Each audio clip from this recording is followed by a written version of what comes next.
देखिए हम अपनी ज़िंदगी के अंदर सही है, कोशिश तो करते रहेंगे, अगर हम नेगेटिविटी भी सोच कर सही छोड़ कह रहे दें हैं, ये इन बहुत सही चीज़ों को बात तो कही फिर है। हमारा तो काम हो गया। तो हाँ, हमने फिर इस प्लांटेशन के लिए सब कुछ किया, पेड्स लगाए।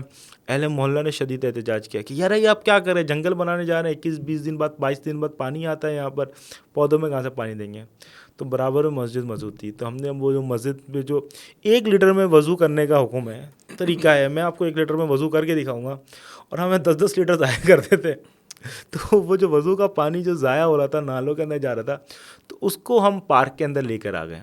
और कोई बड़ा ख़र्चा नहीं हुआ हमारा, 2-2.5 लाख और 2-2.5 हज़ार रुपये खर्चा हुआ, क्योंकि मस्जिद की दीवार के साथ ही पार्क मौजूद था। हम उसकी नाली बना के लेके आए और कोई टैंक नहीं बनाया, क्योंकि इस वक्त जो कराची के हालात ये हैं कि पौधों के साथ जो स्टिक लगाते हैं ना, 30-40 रुपए की आती है, लोग वो भी निकाल के ले जाते हैं। मुझसे कहा ड्रिप इरिगेशन कर लें, ये कर लें, वो कर लें। मैंने कहा ये हालात नहीं है भाई, जिस सोसाइटी में हम रह रहे हैं, पूरा पूरा खंबा लोग निकाल के ले जा रहे हैं रोडों से।